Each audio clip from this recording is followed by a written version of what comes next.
Stop making noise here.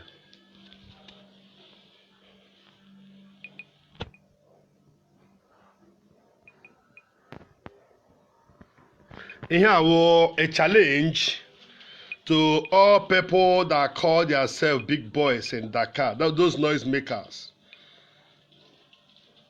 Those noise makers in Dakar. Those noise makers in Dakar. It's a challenge to those noise makers. Please. It's a challenge to those noise makers in Dakar. Those noise makers in Dakar.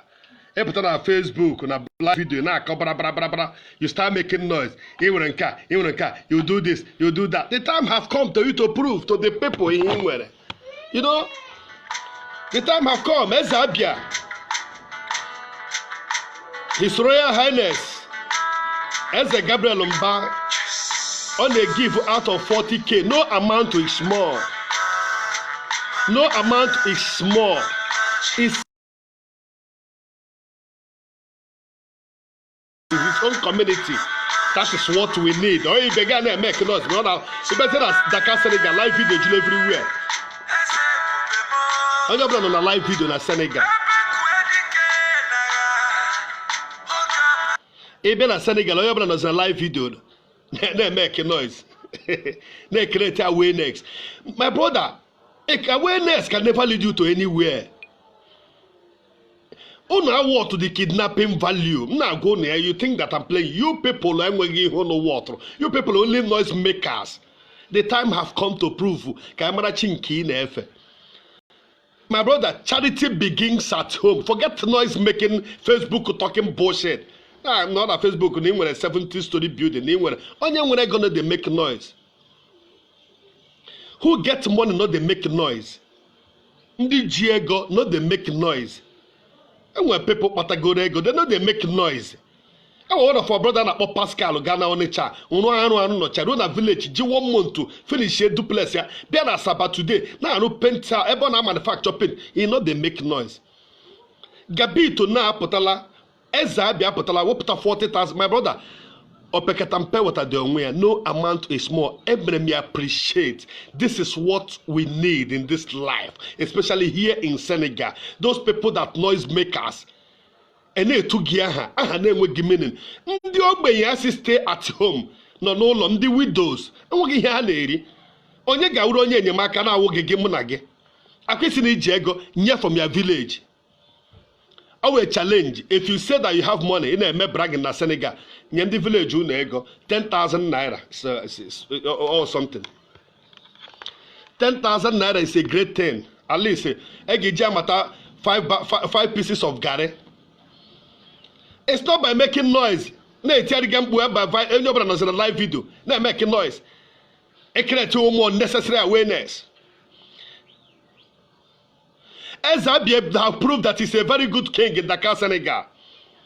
He have proved to everybody that no, a kind of human being, a kind of king, a kind of human being, in Senegal. I don't believe in people making noise. He will making in a picture, in a making noise, in a create unnecessary awareness. He will cook. Yeah, we cook. Ezabie prove no. If you know that no one can near your people. 10,000 is something. 20,000 is something. Or Pataraki 100,000 is so. Charity begins at home. Choma one ye kuchana ya. Oh, that Jesus a cool. That Jesus a cool. Charity begins at home. Stop making noise. It is no more necessary awareness. But we get problem here and there. Each and dinner na chicken Ghana. Chicken bagin na chon wegi. In 20,000, the jazz room while bedding him no on wegi. Oh, each of them more start from home. Start from home. In this critical condition, our mothers, our fathers, and the less privileges, okay, as they stay at home. Good. What about the motherless baby homes? Who will feed them? Cake I feed. I work on no derigina to bring out time, bring out no amount to small. Even if it's 10,000, even if it's 20,000, visit them, pay to the account. Stop making noise. Une it is not na Senegal. Une make is na noise. You know we cook. Yeah? I need timbu. I get my one of my brother. Go happy dinner to no afa. In Nigeria, not in Senegal, in Nigeria, only the widows. Only widows in his own community in Nigeria. Ndị na-enweghị di, ndị ihe ụwa na-atụ n'ọnụ ka o wee o nyere na Nigeria owu gị n'obodo o nwere community ya ndị widows nọ n'obodo. James Odinakachi, James Preswell, ọ na-ba anyị. Ọ na-ba anyị ka o nyere. This is what we need. Oh, you that I could see the name with me. While they queen with me. Oh, a kind of things I could see the name with me. Oh, would they hinder? I could see the name with me and with me. As to see, but sing with me. A cook a dog, a cook and get. I'll tell you. Who will cook and get a banana to more necessary awareness? Now, cause some dog and high BP. Why are you creating awareness? Why are you making noise? You a noise maker. Says that you can't help the poor. You can't help the poor people around you. In a making noise in the flag bar, they make noise in the streets. But people around you are hungry. I go on, I go on them mad. No genako. Your villages are hungry. I go on cage about put me borehole away gone. Borehole away gone. 200,000-300,000. I could pull a borehole in a village. And I'm money free.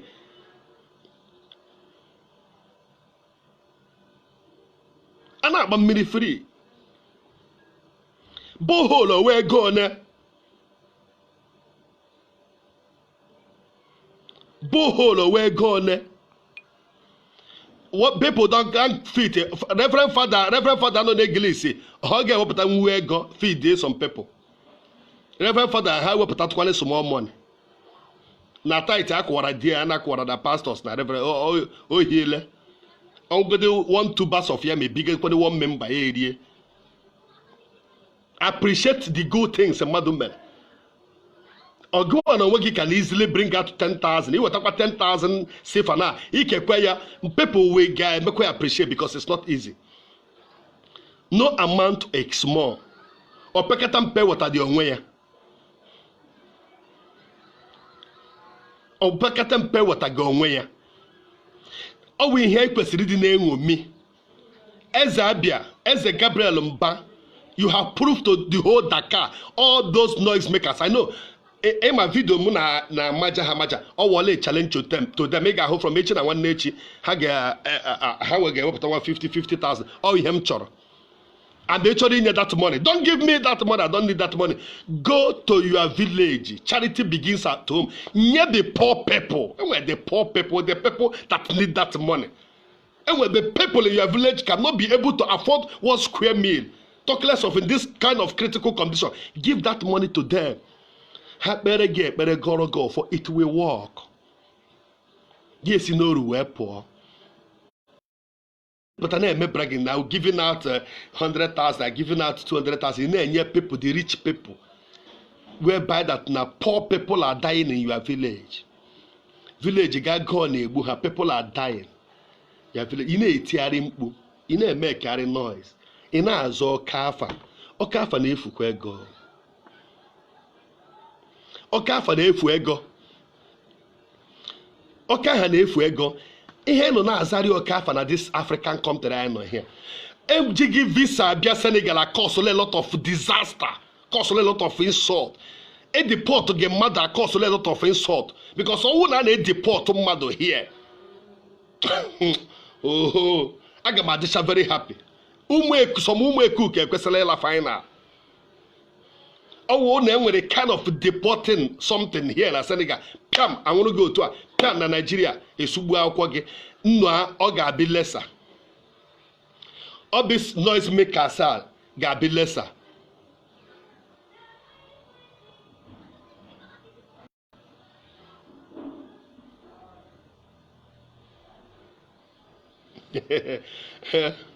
Thank you so much, James. make a point, but appreciate first in Kemereme. You can make ọzọ. Ị ga-emego dị appreciate na nke o mere eme wezi nke anyị ga-eme n'obodo a na ka anyị tegodie ya na nke o mere eme because ọ dịghị easy. Enwere people ndị nwere more than that, but ha emenwuo ya, but ya nwere the heart menwuo ya, ọ dịghị easy. Eto dike na nke o mere eme ya emekwa ọzọ. Ị ghọtara? Ka anyị too ya na nke o mere eme, share this video so that the people in Dakar, those noise makers in etu aha, ha ga-ahụ this video. It's a challenge to them. Let them come out and give out to their poor people in their village. Hapụta nye aka ada ọka ha na-etu ha na kọsụrụ ha amama na-etu ha ụmụ eku kegasị na-eje the secondary school na Aba.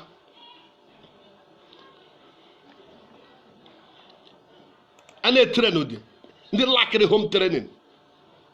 Ị na-agwa m na ọ bụ na ibi n'Italy ma ọ na ibi na Germany na-ekrete awareness, who know you? You go the billionaire, who know you? Enwee ma gị onye ọbụla nọ na akụ ya. Ị gaa na western world, onye ọbụla nọ na akụ ya na-ebiri nwa ndụ ya peacefully. Ọwụwụ noise making. Ị chọrọ ịgba club matured club. You drink maturedly, you come back home maturedly. I be here make noise. In a make noise, the time of noise I hear in a go now. But pastors, but reverend fathers, if no pastor Nejigego, call Luego from Bani, Nyam the members a giji, bigger the whole Fuji. I bag like. If you're a pastor, if you don't have money in your account, call money, we're gonna ban Kandi na tafu for tight and off like Harry to Kwane, na no endo and where Madako Gadio go now. Hano end up prove we go to them that or go lay tight and Africa focus them now their life is very important, their condition are very important to you so that he can mail call ego. Only when ego do gap between Indomie or go 40 cartons of Indomie or 20 cartons of Indomie or 300 tubers of yam. Get her 1. We will appreciate that. Don't give me the member.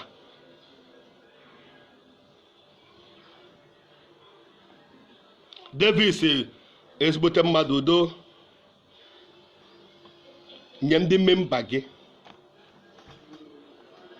and ejikwa m ohere a na-agwa ụmụnne anyị nọ ebe ọbụla ị nọ, my beloved brothers, friends and well wishers, my fans, ebe ọbụla ị nọ, no amount is small. Learn how to give out. No amount is small. No amount is small. Enweghị ego nke we obere ego. Ihe so Chineke na-ele the obi jiri nye the money.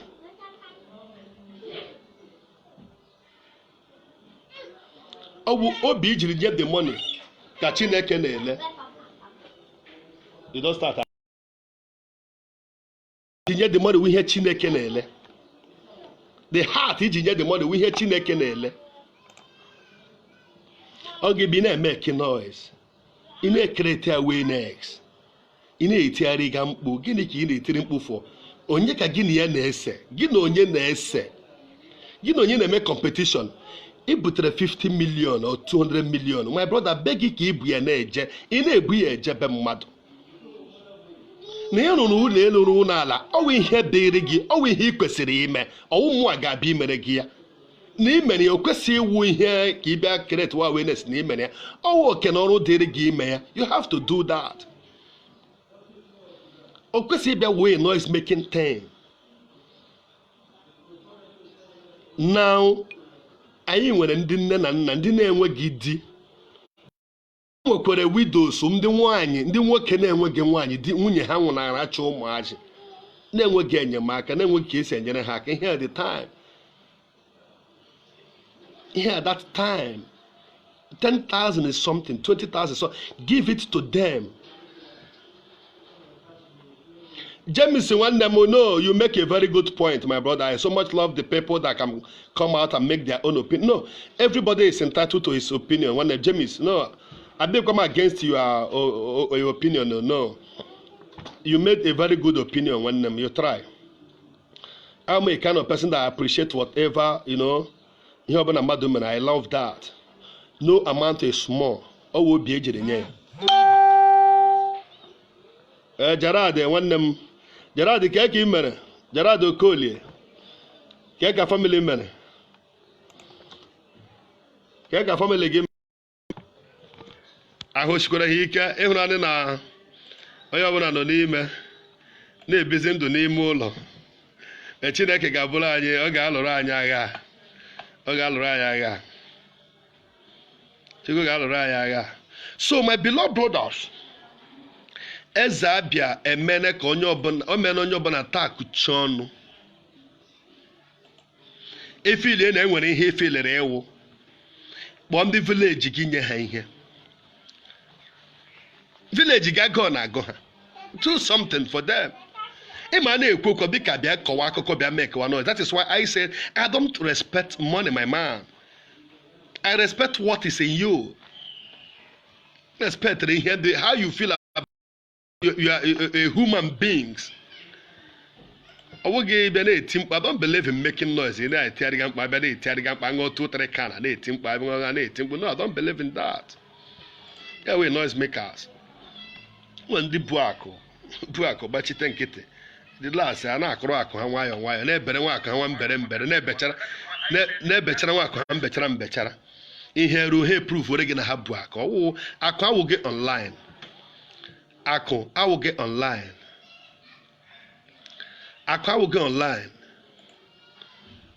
ibu akụ awụghị online anyị na iji ego ịpụta na social media na-eke akụkọ na iji gị ego na ị kwesịrị ịdị na-eme ụdị na-epost gị nwa obere activities ịkọrọ o ebe na-eme ekenozi na iji ego ndị ji ego na-eme ekenozi. Nwanne m ị na-ekwu na iji ego ị na-eme ndị kidnap attract enwere ike kidnap oge iche enweghị ihe eji ha egbu oge ebe ị na-eme ekenozi na iji ego enweghị ha egbuzie gị egbuo because ọwụ ọgụ aka ọsụrụ ya. So my brother kelere m eze abịa eze ugwu na mgbakara eze Gabriel Mba ọnwa na nna atọ o pruvolu ihe o jere ọnwa na nna atọ o pruvolu ihe o je wụrụ ọkacha eze na Dakar emecha na-akpọsa many names na-akpọ guy name. My brother meetings and ndị niile hụsa gị guy names. If you really want to prove when they start from home, charity begins at home. Give out to the poor people. And you know them. When the mukamona give one yezoku, the poor people, oh, name gang or beer, 2-3 card, if you didn't in Yenemaka, no, happy in them beer, chawando one at no. Jen didn't need the 10, and when people need their most. Go and give out to the poor people. Eba ka Chineke o ihe na-esheki Chineke. O ihe na-eme Chineke na-enwe joy. O ge bi na-make noise. Onwa na nna atọ e give out to the poor na village ya. The widows. Echi ọbụwa na jezuru ka na-agba asọwa onye ogwu ego. Ogwu ego ahụ ogoro okwu ugbu ahụ. Okwu give out. Because a giver will never lack. There is no any way you can be a giver and you still lack. I don't think it's possible. A giver will never lack. It's given out now in difficult condition. Only the widows.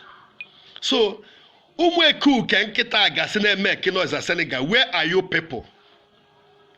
That small a noise maker say in Senegal, a bear donate to your family. I couldn't put online a live video soon when 30-story building, 100,000 story building. Udo Chineke gozi unu ya. We appreciate that. Or dig easy in water. Ego ne kunu donate family unu. Ego ne kunu enye ndị widows unu na bonu. Biko meni ya na eze abịa challenge le dị. O wude challenge. O meni ya o si no le obi meni ya ndị be ha. So Bikono, I throw from henceforth, can I know the story? No amount is small, go to 10,000 to your village. I can go there 1,000 to the widows. Can you 500 go to her? Although I get me appreciate. I'll come out and I appreciate that. I'll come out and call your name. I'll come out. You understand? I put up boldly here because this is my page. Who a page of just takes. This page is a page of, it's my page. It's a page of justice. Nobody is paying me. Nobody is paying my connection. Nobody is paying my time wasted. Nobody is paying me. Even since I started this issue, this page of a thing, nobody have ever called me and say, "Guy, come and take 5,000," or because of this, come and take 20,000, or come and drink. Nobody. So you can't bribe me.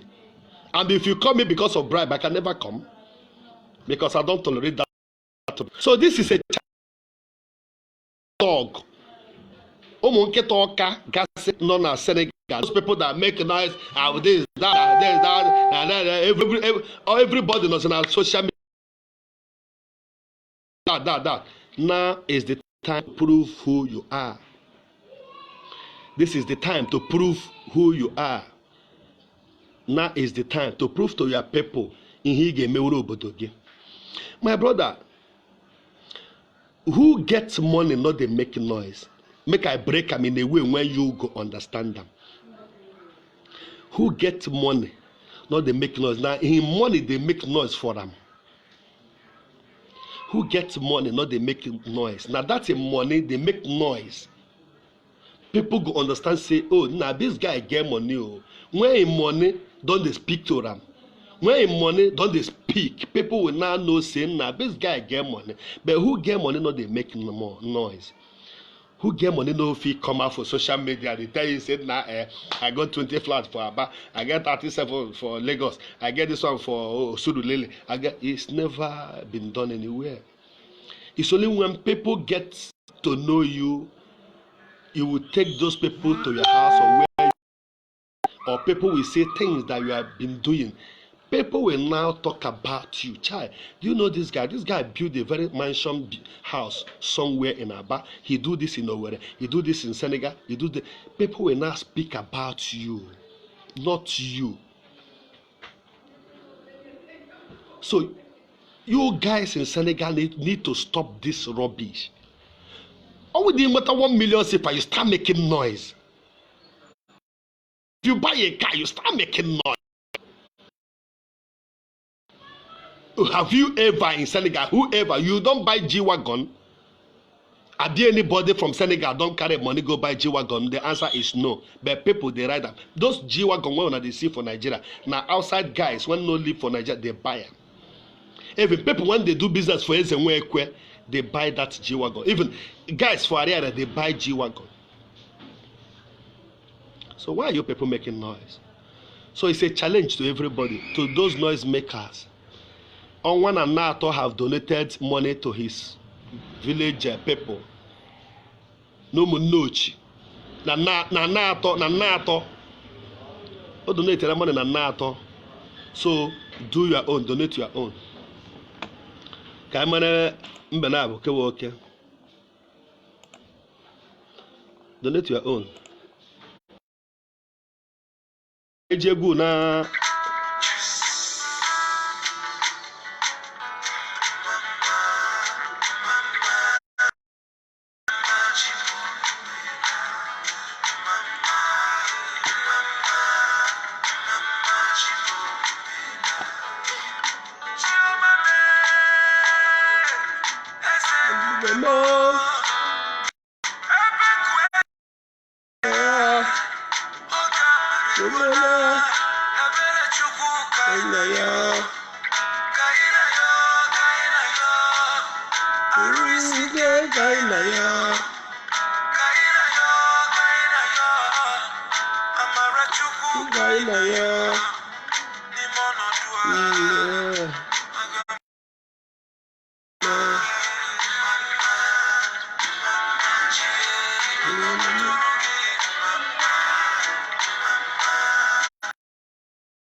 Achọm kono gari egwu ebe a na-agụ. Mama dey watch him pikin dey die. Mama no get food to give to him baby, to him pikin. Mama dey watch him pikin dey die. But you are there. What is your duty? Who do you help? Who do you help? Sometimes ask yourself a question. Who have you helped? Who do you help? Onye ka inyere aka? Have you helped anybody? Onye ka inyegoro aka? Why can't you sleep one day and ask yourself a question? You call yourself a big boy, you do that, you go to the whole club, different club in Senegal, you celebrate, you do whatever you like. Who have you helped? Help is not by drinking beer. Help is not by paying a house rent to your friend. No, it's never any help. Have you rescued a life? Have you ever went to hospital and paid for a hospital bill to the people who are in point of death? You rescue them by paying their bills. Have you do that? Have you been in motherless baby home? Have you been in prison house? What have you done? Who do you help? Ask yourself a question. Who do you help? Who do you help? Sometimes people think that carrying $1 million or 500,000 to motherless baby, no amount is small. 10,000 naira will rescue a life in hospital. 10,000 CFA will rescue a life in hospital. There are people in hospital there. They hold them because of 10,000. Doctor refused to treat them because of 10,000 CFA. And what the people, the ordinance, the people that cannot be able to afford that 10,000 CFA, maybe then they will die in that disease. They go to hospital, doctor give them ordinance, a medicine to buy, but no money to buy it. But you're making money. Who have you helped? Ask yourself a question. Your village, who have you helped? Who know anything about you? In your village, apart that you go to village, you cruise your motor, you build house in village, you buy you a car, you cruise your motor, you do. Who have you helped? Borehole Egon is 250,000. Have you ever, bapo borehole? So that people will be drinking from you. People will come and fresh water from your own borehole. And you forget about that. It's a grace upon grace. If you can do that to your village. Who have you helped? How many widows in your village? Have you called them and buy one bags of rice to them? You have the money. In Akoya no go hotel. You sleep in the hotel more than 2-3 months or 1 month. I give you in a hotel. I give you about half trailer of rice. Depend the kind of hotel in a lodge. Yet the widows. That is what God prefer. On one another, talk about bring man one.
Mama say,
So ụmụnne m na ụmụnna m ndị nọ na Dakar, Senegal, ụmụnne m na ụmụnna m ndị nọ na mba niile ebe ọbụla ị nọ, anywhere that you are in this world, Biafrans in diaspora, learn how to help the poor people around you. That is the only thing that you will do that will touch God. Learn how to help the poor. I lecture this 247 day by day in every of my program.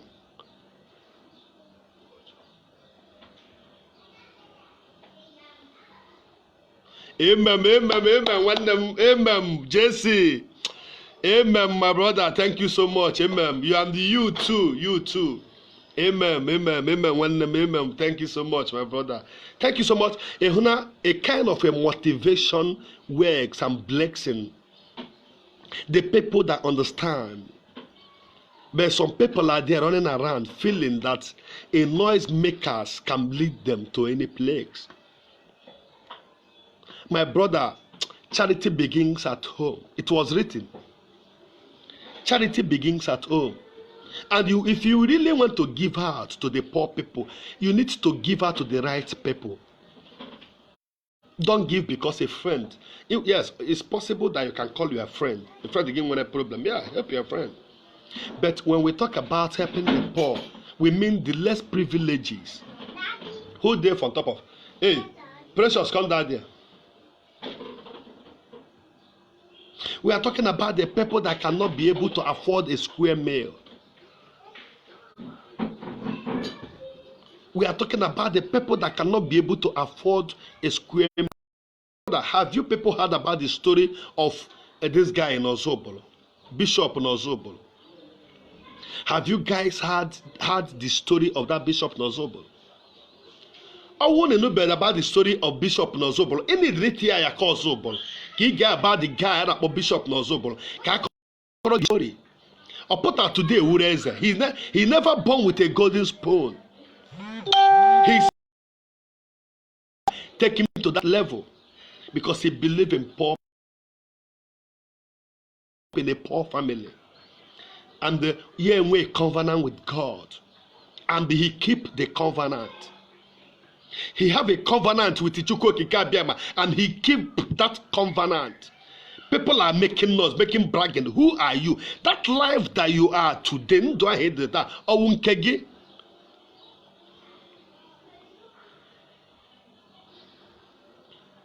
God is not my giver will never lack, my beloved brother. If that life that you are living today, do you feel that the life belongs to you? Or do you feel that those people that lost their life, that you are more important to those people? My brother, change your character. We should change our character. This is 2020. Amendment of character, they allow. Amendment of character is allowed. Don't chain yourself feeling that people chain you. father or your grandfather, grandmother chain you whereby that you eat alone and die alone. You're making noise everywhere, bragging because you can be able to afford a champagne in a club or Hennessy. You think that you're a rich guy. There are people around you now suffer. The reason why of that money. When God gives you money, try to know why. Why? Because then we're very fine guys.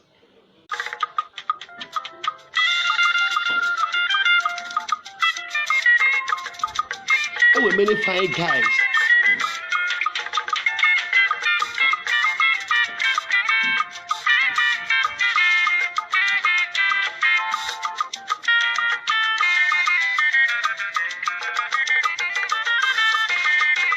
Amen, amen, my brother. Amen, one name. Thank you so much, JC.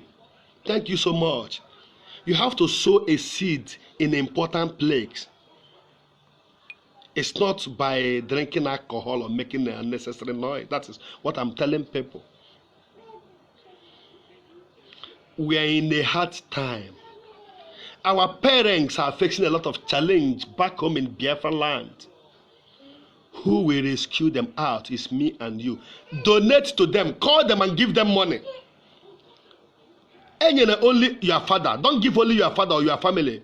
Because if I send 100,000 naira now or 50,000 naira to my family, but if you still send that 50,000 to a village, your money will speak for you. The grace will rise. You will know God intervention. You challenge God, not by make all this unnecessary awareness. Or you put on a camera and a video, you make noise. Nah, bullshit. You go lelu 20, you go la 30, you go. You know lelu. Omo agano rogia. And this only thing happened with those guys that are living in Senegal. In wugike hu onye bi na Italy, or Germany, or Japan, or Israel, or Turkey. Even in the Togo in the Ghana it's only happened here in Dakar, in Senegal. Mmadụ ga-abata na live video na-akọ access ya. Mmadụ ga-aga n'ọnụ ụlọ mmadụ see picture sị gị na ya nwụlọ webe na oge ya nwụlọ. Gị na onye na-eso okwu, gị na onye na-azọ nwere ihe gị na mmadụ na-azọkwa. Na-ebiarị fake life. Now the time have come. Our widows are in a critical condition in Nigeria, in Biafra land. They are in critical condition in Biafra land. Sit at home, my brother. It's not easy. You, John Wege, Manahawa. We are at home since so far getting to 3 weeks here. We are at home. We find it very difficult to survive. What about them? Are you in a light here? We have light, we have water, we have everything. Even sometimes federal government take good care of us. What about them in Biafra land? So whatever, no amount is small. Like Onwa, Eze Gabriel Mba, Eze Abia, and his support to his beloved community. Nanato. The widows no Nato go.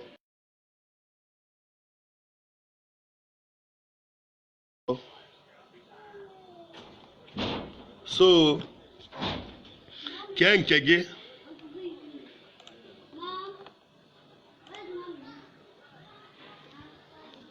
Carry your own. Nyeomunegi.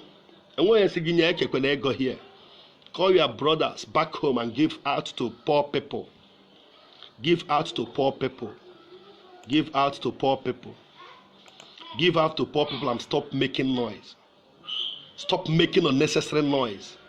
Many people who make noise. Ngwagi my net worth now, my net worth. More to know now. Wait now. Now ngwagi my net worth, not money. Now ngwagi my net worth. Ngwagi worth now, you can't believe it. But I can't make it because I'm on social media. Ngwagi my net worth now, ndi kidnapper gonna try them. And I tell you.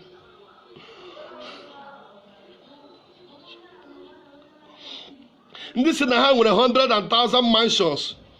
Now roll on a lake in where 30 buildings. When the time have come to you people to come out. Wilson, God Wilson, yes, the time have come. You have to come out and help your people. Don't help me. Don't help me.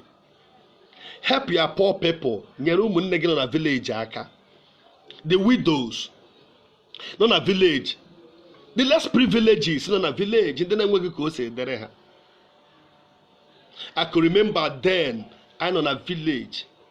To be honest, the light bill, electricity bill, my community needed to use on a baby 20-something thousand.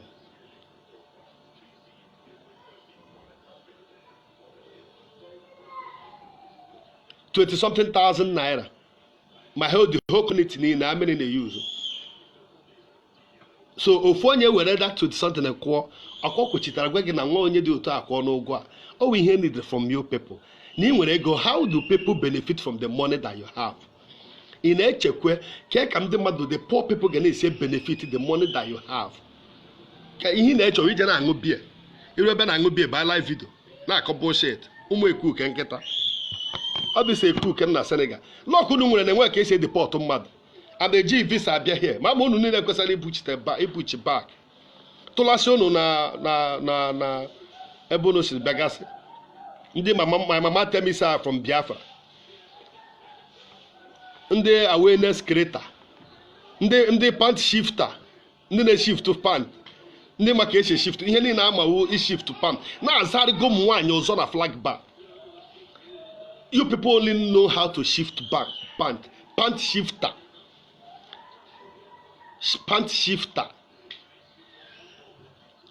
They are all perfect in shifting pant, but in doing the right thing, they find it very difficult to do the right thing.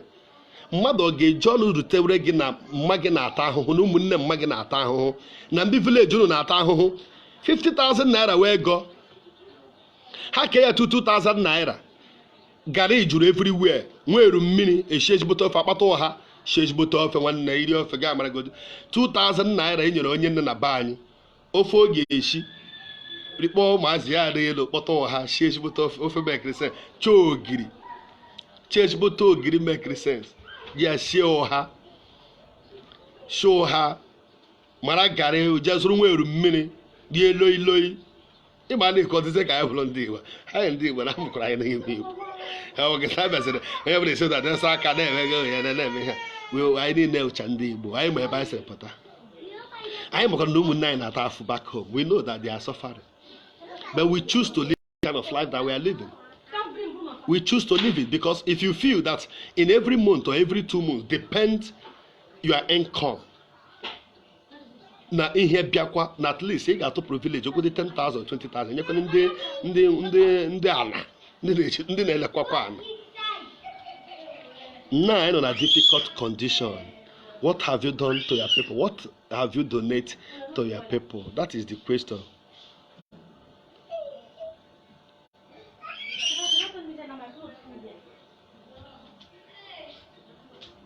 My brother, that is what they are practicing here. That is what they are practicing here in Senegal. Making noise, calling names.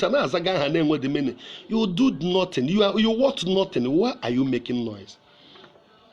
And one man, I can never call his name. One of my Facebook friend. I will not call the man name. A friend from Jena na Senegal here. Obese na Senegal. Mad dear. I wrote there. This man abanime gwamne mama gonye yawo o make the noise abanime ga buputere m akwụkwọ about 30 buildings. Out of that 30 buildings 15 si ndị ọrụ ụmụ ogbe na village onye Enugu state.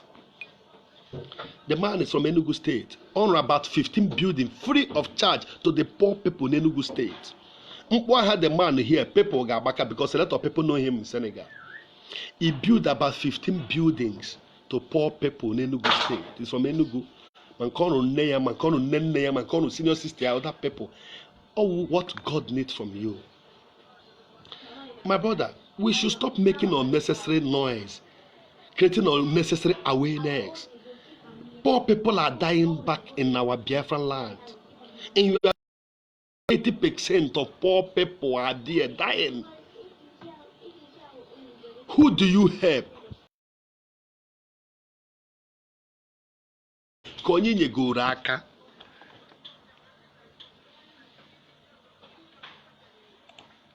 Onye ka inyegoro aka.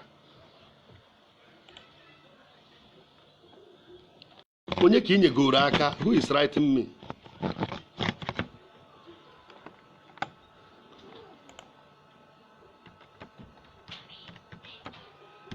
Onye ka inyegoro aka. You need to make a noise. Ka onye ga-asị apụta dị boldly say that na ihe the person that I have benefited from this guy. No, what this guy mere ka nwụrụ mmadụ. Ha isi ihe ga-ekwu na ọchị ma na-asavụrụ na Senegal tụta mmadụ n'aka ya nwere ihe ọzọ. But no onye mere ka nwụrụ mmadụ. Nobody. Onwe ga-ekwe na Nigeria. Nobody. Onye ka isetụgoro. Ha isi ga-asị isetụ na inyere ụmụnne gị. Your family, ofu nne gị nye ha ego ha eje. Have you helped anybody? Who have you helped? Why are you making noise here and there? Akwụsị na ị nwere 30 mansion. Ị nwere 50 million na Odo. Now the time have come. I need that money. We need help from you. Don't run away. Ndị ahụ na-apụta na Facebook every day na-ebupụta mmanya $30,000, mmanya $3,000, mmanya nke a na-aṅụ. Thank you so much. We need you guys help now. Please. I need it from I na help. I need it from unu now. N'ebe unu si na village unu. Na ndị na-enweghị nne na nna na-ata ahụhụ there. The widows are suffering there. Biko nyere ha help. I chọkwa unu post kwa na Facebook otu unu na-eche post ya. Post ya gwa na anyị help ego unu nyere ha. Because ọnwa na nna atọ Eze abịa na Senegal. O donated to his village people, to the widows na nna atọ. O donated ya. O wear the life cocoa now. O donated direct. That is the he have donated to his people, to the poor people, to the widows. The widows in a good for 4,000, 5,000, 1,000, 2,000. Oh, a great thing to them. It's a great thing to them. It's a great thing to them, especially in this difficult condition. Oh no, na ma begini called Bishop Ozobolo ji wee bụrụ ife ọbụ. Ọ na South Africa ebe a ka ọ nọ wee bụrụ eze. Wee bụrụ eze. Ọ bụ ofu ihe m ji like ndị Anambra. Ofu ihe m ji like ndị Anambra. Anambra can never do without tradition. Anambra can never do without giving out. You see Anambra, the real Anambra, I am not from Anambra, I'm from Imo State. People. I'm talking about the 80% of their source of their wealth. I'm talking about 80% of the source of their wealth. Emere, again, Anambra be no, Anambra di 10 no here. My brother 8 get patariri ego. Gino onye Anambra noro. 8 onye Anambra ga. Ono Anambra di 20 here now. Nime one room. Mo nime flat now. Happy 8, my brother. That 8 7 mark 7 good na ha ga patala ego. Anambra believe one, they believe in tradition.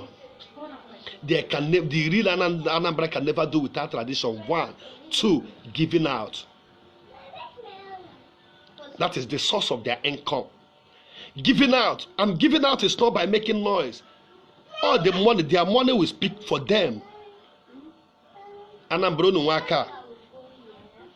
Anambra, Umunemda Anambra, I respect you guys. I respect you very well. I respect you guys so much. Because unu na-eme ihe na-adịghị ekwe omume ya na-eme.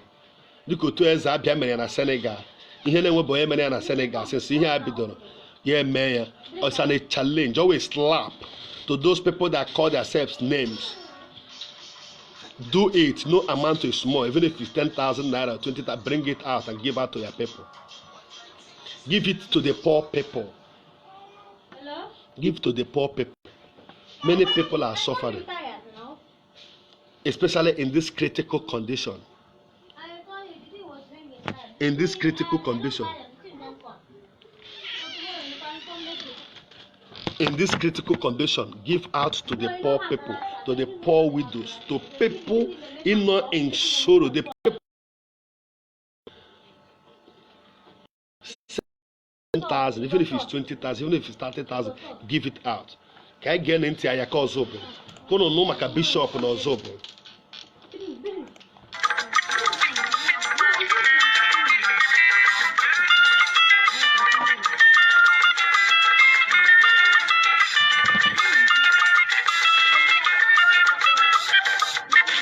Share, my brother.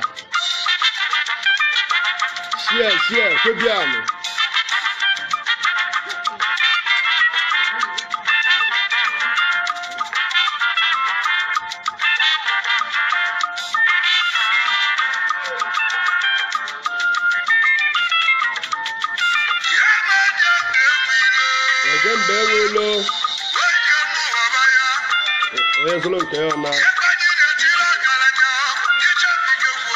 Bishop.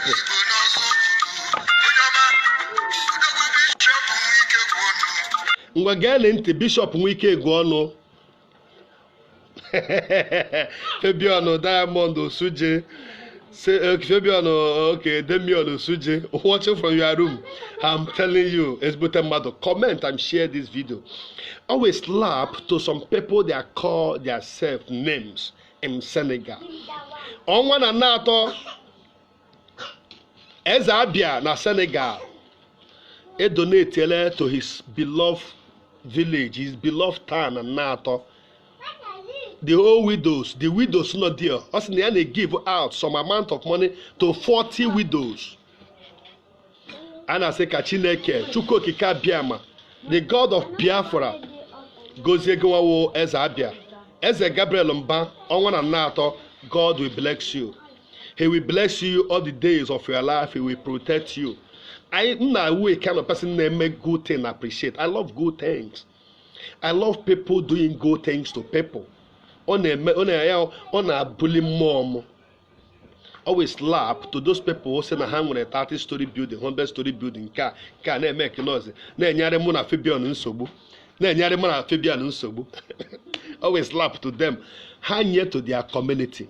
Give out to your community. Don't give me, please. Give to your community.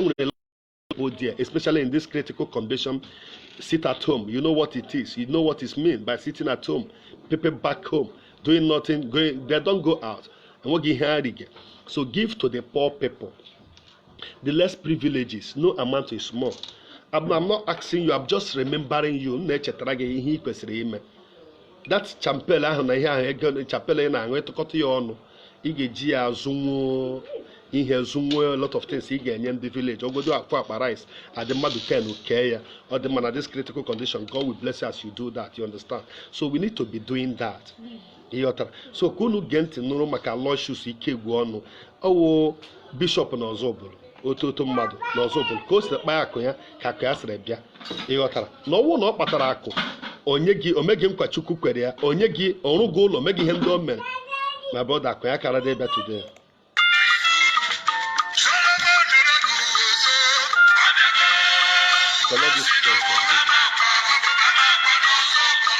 Baby, I need a new machine now. Where my bottle water? You got it.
Brother Fabian, ihe a na-ekwu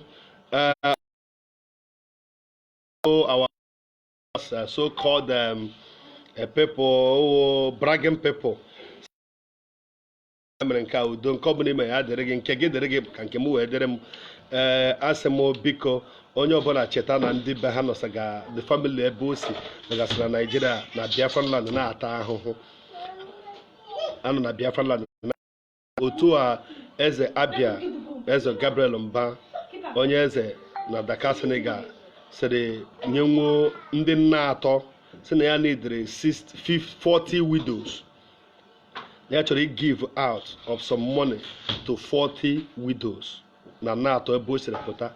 Anyị chọrọ ka ụmụnne anyị niile nọ na Senegal wee nọ ebe ọbụla ị nọ biko ka unu cheta na enwegasịrị ndị ogbenye ndị niile enyemaka mụ na gị abụọ ndị ọ na 5,000 gbọrọ ezigbote mkpa, 2,000 gbọrọ ezigbote mkpa, 2,000 gbọrọ ezigbote mkpa, 3,000 gbọrọ ezigbote mkpa.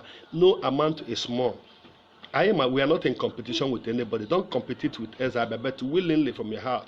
Can you imagine that now in critical condition that we have to do that? When you help the poor, God will help you. Biko ka anyị na-aka ka anyị gosi na Chineke na kwando ka anyị hapụ ime Chineke onye okwu asị. Chukwu agọziela a lot of people. Enwere a lot of people that God have blessed. God have blessed a lot of people. So when God bless you, bless some people. When God bless you, bless some people. When God bless you, bless some people is very important in life. That's very important. When God bless you, you bless some people. So, Baliano, can I bless some people? This is our time. It's here from our local communities, from villages, anywhere that you come from. Give out, no amount is small. Give out, no amount is small. No by nose making. Don't brag. And what don't you need be an so when you need be an azor anything. Here need the Emra village is from Abia State, is from Imo State, since no na Biafra land. Chawanime village ahisi give out something. Ogudi no wo ofa akpara say mother 5 care give it out, do it. When you do it, God will bless you more because those widows, those less privileges in a critical condition. They need that thing now. I need that now. We have to do it. Because once you know you can do it. In America, Chineke gozie.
pure ka ije.